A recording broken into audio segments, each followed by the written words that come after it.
झारखंड में विधानसभा चुनाव से पहले टिकट बंटवारे को लेकर भाजपा में बवाल मच गया है। टिकट को लेकर बीजेपी में मारामारी, धक्का मुक्की, गाली गलौज सब कुछ हो गया।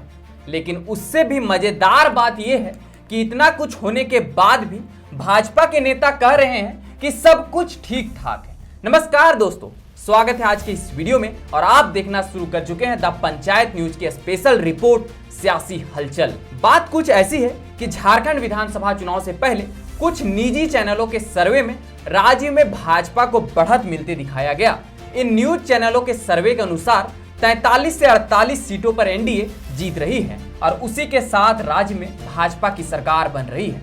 बस इतना सुनते ही भाजपा के नेताओं और कार्यकर्ताओं में जोश का उफान आ गया। भाजपा का टिकट हासिल कर विधायक बनने के लिए लंबी लाइन लगने लगी। इसी लाइन में मारपीट, धक्का मुक्की, गाली गलौज सब कुछ हो गया। बात कुछ ऐसी है कि बुधवार को राज्य की सभी 81 विधानसभा सीटों पर कौन दावेदारी करेगा, इसके लिए रायशुमारी की गई। एक साथ सभी विधानसभा क्षेत्रों में रायशुमारी हुई।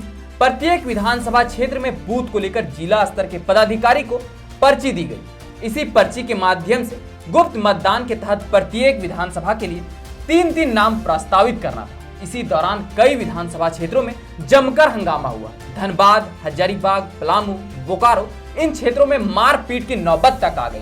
धनबाद विधानसभा क्षेत्र में तो इससे भी एक स्टेप आगे बढ़ गया। वहां तो हथियारों का प्रदर्शन भी हो गया और देख लेने की धमकी तक मिल गई। तो चलिए आपको विस्तार से बताते हैं कहां क्या हुआ। सबसे पहले आता है धनबाद। धनबाद विधानसभा क्षेत्र के लिए भाजपा के जिला कार्यालय में आयोजित रायशुमारी कार्यक्रम में दो गुटों के बीच हिंसक झड़प हुई। वहां देखने वालों के अनुसार झड़प में शामिल एलबी सिंह और विधायक राज सिन्हा के समर्थक थे। हंगामे की जड़ रायशुमारी प्रक्रिया में कथित गड़बड़ी थी। भाजपा कार्यकर्ता मंजीत सिंह ने आरोप लगाया कि बाहरी लोगों को पैसे का लालच देकर वोटिंग में शामिल होने के लिए लाया जा रहा था, जिससे झड़प शुरू हुई। वहीं एलबी के समर्थक ने एक कार्यकर्ता के बोगस वोटिंग का विरोध किया तो इस पर भी बवाल मच गया और विरोध करने वाले कार्यकर्ताओं के साथ मारपीट हो गई। यह खबर फैलते ही एलबी के हथियार बंद अंगरक्षक कार्यालय के अंदर दौड़कर पहुंच गए। हालांकि बाद में एलबी के भाई कुमनाथ सिंह दोनों कार्यकर्ताओं के बीच सुलह करा दी। हालांकि बीच बीच में कार्यकर्ता हंगामा करते ही नजर आ रहे थे। वहीं निरसा विधानसभा क्षेत्र में भाजपा प्रत्याशी के चयन को लेकर बुधवार को चिरकुंडा टाउन हॉल में हुई रायशुमारी बैठक में भाजपा महिला मोर्चा की दो नेत्री आपस में भिड़ गई। 11 कुंड महिला मोर्चा की मंडल अध्यक्ष अंजलि बावरी व जिला कमेटी के दुर्गा देवी के बीच में जमकर मारपीट हुई। नौबत यहां तक आ गई कि दोनों के बीच झोटाझोटी तक हो गई। इसी तरह की घटना हजारीबाग में भी सामने आई। वहां भी मतदान के दौरान काफी हो हल्ला मचा।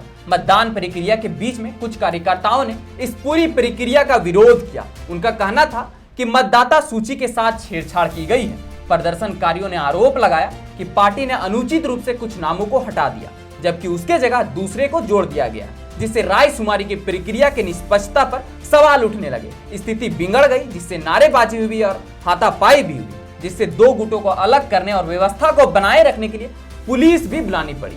इसी तरह की घटना बोकारो में भी देखने को मिली। बोकारो में भी रायशुमारी कार्यक्रम के दौरान भाजपा के नेता आपस में ही भिड़ गए और जमकर हंगामा किया। किसी तरह बच बचाकर मामले को शांत कराया गया, लेकिन भाजपा के वरीय नेता और आरएन ओझा ने रायशुमारी में मतदान करने को लेकर जारी लिस्ट में अपना नाम नहीं पाए जाने पर कड़ी प्रतिक्रिया दी और सीधे तौर पर बोकारो के भाजपा विधायक बिरिंची नारायण पर जुबानी हमला कर दिया। उन्होंने कहा कि कोई नेता अगर विधायक की तरफदारी नहीं करेगा तो उसका वही हश्र होगा जो मेरा हुआ है। उन्होंने यह भी आरोप लगाया कि रातों रात लिस्ट को बदल दिया गया और अंतिम में यह बात भी कह गए कि यह वह भाजपा नहीं रही जो पहले थी। तो आपने देखा कि भाजपा के नेता टिकट की घोषणा से पहले ही टिकट के लिए आपस में लड़ रहे हैं। तो सोचिए जब टिकट का वितरण हो जाएगा तब क्या होगा। इस घटना के बाद से भाजपा की जो अंतरकला थी वह लोगों के सामने आ गई। पार्टी के नेतृत्व ने इन घटनाओं पर अभी तक कोई आधिकारिक बयान तो जारी नहीं किया है, जिससे पार्टी कार्यकर्ताओं और समर्थकों के बीच भरम और अनिश्चितता की स्थिति पैदा हो गई। इन घटनाओं ने भाजपा की छवि को धूमिल किया है, क्योंकि जिस पार्टी ने खुद को एक अनुशासित और एकजुट पार्टी के रूप में पेश किया है, उस पार्टी में ऐसी घटना हो रही है। अब इस घटना को लेकर विपक्ष सवाल उठाने लगे हैं, लेकिन बीजेपी पार्टी में हुए इस घटना को लेकर आप क्या सोचते हैं, यह हमें नीचे कमेंट में जरूर बताएं। और यह वीडियो अगर आपको इन्फॉर्मेटिव लगे तो अपने दोस्तों के साथ शेयर जरूर करें और साथ ही साथ हमारे इस यूट्यूब चैनल को सब्सक्राइब भी जरूर कर लें। तो चलिए मिलते हैं अगले इसी प्रकार के कुछ और वीडियो के साथ, तब तक के लिए आप सबों को जोहार।